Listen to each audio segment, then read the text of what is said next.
Hey guys, what's going on? We've been battling wet firewood all night. It rained all day. I was at work, but it rained on all my wood. So everything is wet. I don't know. I tried the first video. I think it worked okay, but it's not real bright. It's because it's all damp. But I wanted to come on for a minute. It's not going to take long. I just want to discuss a few things. In uh, the Bryan Kohberger case, right? I want to discuss a few things. I called my buddy Dollar today on his show and kind of threw something out there to see. And I know a lot of people won't agree. Some will, some won't, right? It's cool. It's just my opinion of what I think. And based on past history of when individuals do this, right? Like I said about Bryan Kohberger, remember trigger warning times 100 million. What I mean, I think the mountain of evidence is so overwhelming for his attorney, right? That I think she's known. If you really go back in 2023, when she filed the first time about throwing out the genealogy tree and all that stuff, right? And protecting his rights and this, that, and the other. And and the judge asked her, well, can you give me a case that this has been done in before? And she said, no, I cannot. And then they asked the prosecution side, and he said, there's not a case. There's never been one. Where they've thrown it out like that, right? Because if you have DNA on something that's left at a crime scene, they're going to run that DNA. I mean, all they really need is technically, I guess, one warrant to run the DNA, and then they can build their case from there. We know they got all their ducks in a row, right? We know that she's trying to save his life. That's basically what she's doing. And I get it. That's what she's paid to do, right? She's paid to try to save his life. That's it right now at this point. I think she really realized in 2023 that the evidence was overwhelming. That's why she was trying so hard right now at the nitty gritty. You're at crunch time right now, right? And it's either, how do you say it? Do it. What's the saying? You do or die, right? That's pretty much what the saying is, right? And so it's to me, anytime when I went back and researched it, right, when people don't enter a plea, right, it's because that basically he's not lying. He's not saying he's guilty or he's not guilty. He's not giving you an answer. Now, to me, that just shows one thing. What it does, according to, my gosh, I can't remember how many it was on a poll that put this out, but it was a lot. And there's a lot of judges and lawyers, right? And they put out about it and talked about other cases about it and why people do this and what advantage it gives them. It gives them a big advantage for working a deal, right? And to me, would it make sense if just put yourself in their shoes, right? Where they really messed up was changing the venue. I think that hurt him more than it helped him, right? Like all his little things that he's been trying to do have hurt him more than they've helped him in the long run. Sorry, I believe it. I feel that it has hurt him more than it's helped him. And remember, allegedly, these are just my opinions, my theories, my speculations, not to reflect the channel, right? I'm just putting it out there. I'm just a big alleged bubble, right? Take it a grain of salt. But, and trigger warning, I already said that. But anyway, I feel that he did this for a reason. I think the standing silent was done to where when it comes to get closer to trial, right? Nobody's going to try to take a deal early. They just don't do that, right? But what they do try to do, try to get something thrown out that's going to benefit them, right? I think she was getting her way a little bit in the beginning with that other judge, and then when she asked for change of venue, I think that all stopped. And I think now she's realizing, uh-oh, maybe we shouldn't have moved this trial, right? And it's too late now because you moved it. But he's not going to grant you anymore. It's time to go to trial. That's it. It's no more of this BS. It's time for trial, right? Basically, is what it's looking like, really. But I feel that by him doing this, according to statistics, right, and surveys and all this stuff, which, just like I say, take it with a grain of salt. But to me, it means something because like 99.98% of the stand silent take a deal before trial, before the first day of trial. And you know what? It would not surprise me one bit if he decided to draw and drag all this state's money out and then the day before take a deal. But you know what? In a way, I hope they don't offer him a deal.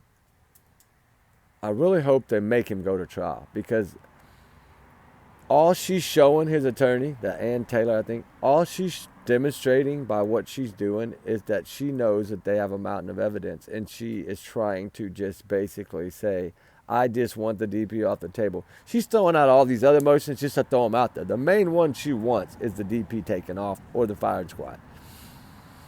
And the only way you're going to get that, I'm sorry, is if you pray hard that they give you a deal and you take the deal, right? Like, that's kind of what it is. Just like I feel in the Stephen Stearns case, I think he's going to take a deal. He's the one that really, in a way, like, he's in a lot tougher state, right? He's done. Everything's on, everything is on his phone, his Google Drives. Like, that's enough to put him away forever.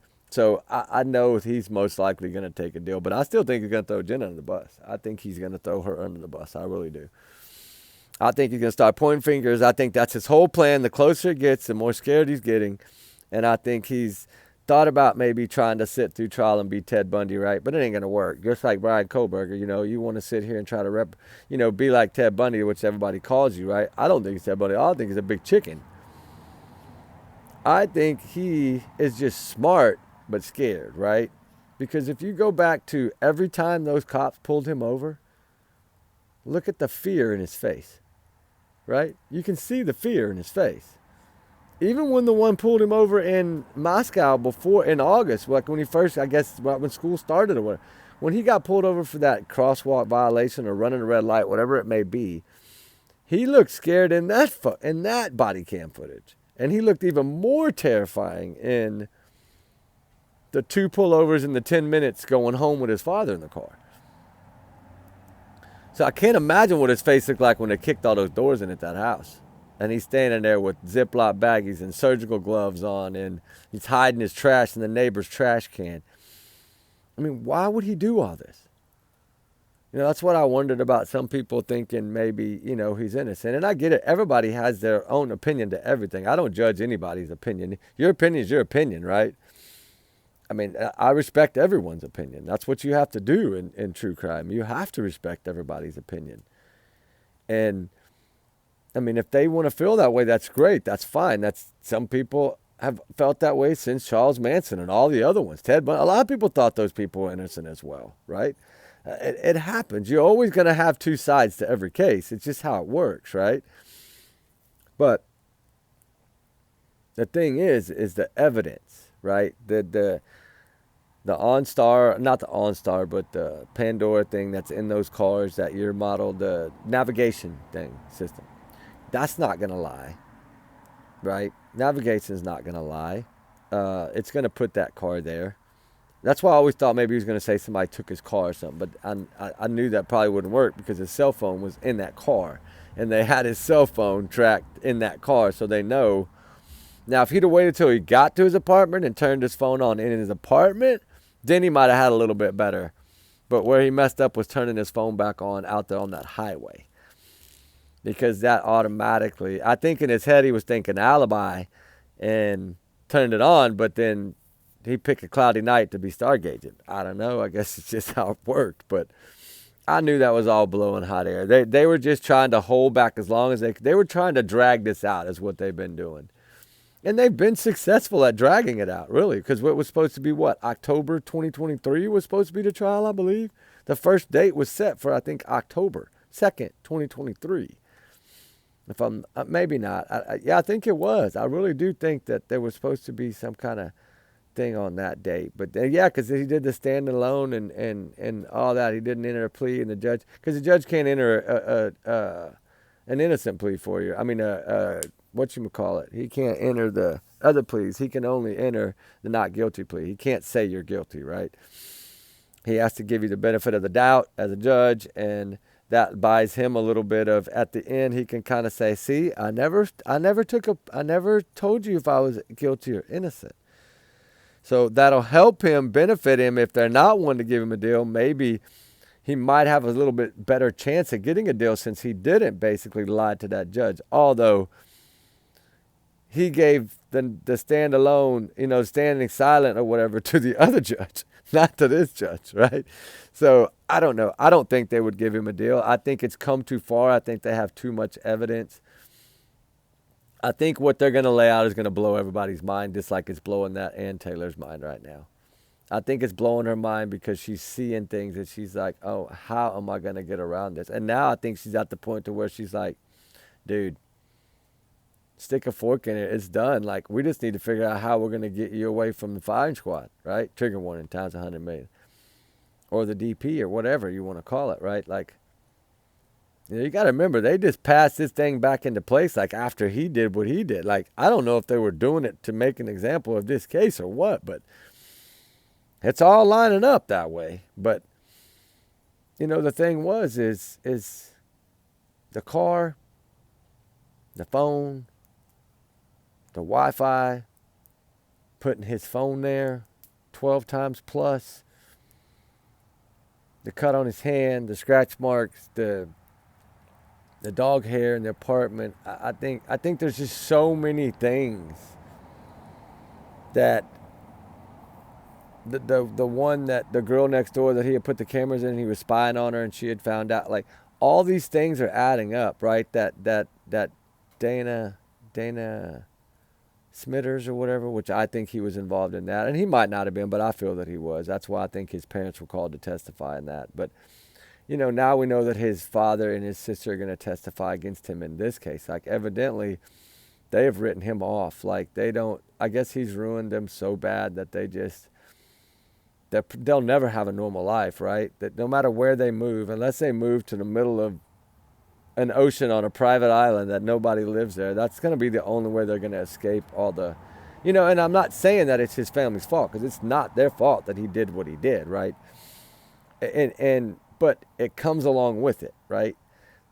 And it's sad because, the mom and supposedly the father and the sisters, like, the sister's the one that turned him in for stealing her phone. Like, she's the one that also said she thought it was him and like, she got the other family members as soon as he got there and searched his car. Like, this is his own sister searching his car to see if he left anything in there. Like, she thought he did this. And if I look at it as if the sister thought he did it, then the whole family probably thought he did it. And why he had done some of it, I don't know if it started out with the problems he'd gone through. Maybe he had gone through a rough life. I don't know. I know he was bullied, and I know that hurts a lot of people in a lot of different ways. I don't believe in bullying. Y'all know that. I've done videos in the past on bullying. I don't believe in bullying whatsoever. I think that's childish. You should never do it. Nobody deserves to be bullied. And that could have led down his path, right, of the substance abuses and the things. And then he didn't have enough money, so he was basically taking phones or whatever to sell them to get what he needed, right? That's the pattern that they take. And, it could have all started from the bullying. We don't know. But what he did does not, if he did this, right, if he did this, he's innocent until proven guilty. No matter how much a mountain of evidence is against him, he's still innocent until proven guilty. So if he ends up going to trial, which I think now he's begging for a deal. I really do. I think a lot of people see it. I think he's so far backed against the wall that the fear is setting in now that it's getting closer, and he's like, okay, I can't drag this out anymore. They're not going to give us the drag out. So we're stuck. Like, what do we do now? And I think reality's setting in with which it's either going to be like, hey man, are they going to give us a deal, or are we going to, like, not be able to get a deal, right? Like, that's what I'm wondering if they're freaking out about right now. Because, you would wonder, like, what if they say no deal, right? Nah, we'll just take our chances in court. I don't know if they could do that. I don't know how that works on that part of it. But I'm just saying, if there's a way they could say, no, we're not offering you a deal. There's no deal on the table. Like, the deal was on the table 2 years ago. It's not on the table now. Like, I don't see that. I think they would still probably most likely offer him one. But I would think if you're going to drag it out to the end, don't give him a deal. Just put it out there. Because I feel that Stern, probably within the next, month or two, will probably make a deal if he hasn't kind of worked one already. We know that Ann Taylor has evidently been trying to work a deal or something of some kind. I don't know if it's just basically to get the DP out of it all and then just, I guess, have him maybe, I don't know. I don't know how that'll go, but I just feel that he's probably right now trying to figure out how to get a deal. And that's just, like I said, my opinion. I might be crazy. I might have a brain fart. I don't know. I might be losing my mind. But to me, it's just, if it wasn't for that camera, right, on that, kind of like the Sebastian video, right? If it wasn't for that Tinkerell camera, right? I always say if it wasn't for that camera on those back apartments, that got him doing the circle motions and parking and all that. And then I guess that's probably matched his GPS in his car or whatever. It probably matched it, if the GPS, I believe that vehicle they said had the Pandora system or whatever in it, which is like navigation. So if that is correct, then they got the car, no matter what. If that was his car, right, and which I think they think it is, but if that was his car, then of course that's going to be on there. Because that's put into a hard drive. You're not getting that out of that car. Not unless you burn that car to the ground, right? You're not getting that information out of that car. That's why Cellbrite is such an important thing, right? So many ways now, because now when you buy cars, there's automatically a tracker in there, so they can shut you down if you don't make payments, or they can find that car if it's stolen, right? There's so many of them put in these cars now, even some of the smallest little ones that you never know are there. So somehow, some way, there was a tracker in that car. I feel some kind of way to get pings and figure out where the car was in case it was stolen, in case he didn't pay payments or whatever it may be. A lot of times it's the finance companies or the banks that want them in there. And then they just never take them out. So a lot of times, even if your car's paid for, they're still in there. So they're still working. And that could be the case, right? We know he changed his license plates right after that. He didn't have a front license plate. We know on the camera the car that went by the store 4 times or whatever it was didn't have a front license plate. I know that there's been some rumors that they were able to read 4 of the digits on the license plate. Because we know what, Secret Service and the FBI, they can really take these videos and make them almost clear, right? And I feel like maybe that's how all this little mountain of evidence just kept building and building and building. I've always felt that they found the weapon as well. I have a hunch that they have found that. And I could be wrong, but it's kind of like when they talked about 2 of them. That's what really was like, okay, wow. Do they have one and then they found the other also? And what's going on here, right? I've always thought that they most likely found it because they knew where his phone was. They followed him at Alberts. They followed him everywhere. They know exactly where his phone and his car were. So they know where he stopped, I guess. I don't know. I'm just saying, So I'm assuming that wherever he stopped is, if it was on a bridge and there's water, well, then of course they're looking in the water. If it was on the way back on that 95 and he hiked off they knew, right? They knew he stopped there by his car. So that could have been what led them to where they needed to search, right? And there's a lot of cases cracked that way by Cellbrite. A lot.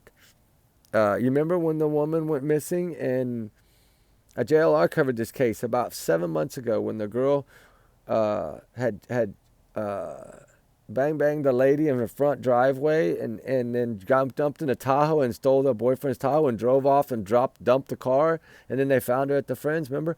It's because their car, they tracked the car down, right? And that's what they do. And it seems that it's technology's only gotten better. So to me, I feel like the mountain of evidence is probably overwhelming. And they're probably in the fear of, oh my gosh, we have to no more playing. We got to do something now, right? Or this is going to be too late. And like I said, I could be wrong. I could be totally wrong and be looking like an idiot, right? That's okay. If I'm wrong, I'm wrong. I got to go by what I feel, by what I'm reading, by the little new things that are coming out, by who's putting them out, right? I feel that, there's some of these individuals that put some of this stuff out, I feel is there's truth to it. But then again, it could be all BS, right? We don't know. But That's what I'm going by. My hunch is, so we'll see what happens. But I just wanted to talk a little bit about it tonight and get y'all's opinion on it as well. And I feel like that standing silent was his way to take a deal, right? And we'll see. We'll see what happens. I mean, that's all we can do is we'll see what happens. We'll see if him and Stearns both take one. I think they're going to both take a deal, and we'll see what happens. Anyway, I mean, it wouldn't surprise me. It would not shock me at all if Koberger tried to work a deal and throw one of those surviving roommates under the bus just to be crazy about it, right? Watch. There's no telling what'll come out. But anyway, guys, y'all be good, be safe. We love y'all guys. Y'all have a wonderful night. Fire's it's still burning a little bit, but y'all guys be good. We love y'all guys. Remember, allegedly, I'm just my opinion. Take it as a grain of salt. Don't take it as fact. And trigger warnings. But justice for the four, Dana, Kaylee, Maddie, Ethan. Prayers to them every day. They did not deserve this. So if he is the one responsible, he needs to pay the ultimate price. Sorry. Those four beautiful angels did not deserve that. So, and now if he's not, then they need to get their butt out there and look for somebody else, right? That's all I can say. I mean, it's how it is if somebody planted that stuff, right? Anyway, y'all guys be good. We love y'all guys. We'll talk on the next one. All right, guys? Y'all be good. Be safe. I'm going to go take a nap. I'm tired. But tomorrow is my last day, and I go on days off. So y'all be good. Be safe, guys. We love y'all. All right. Bye.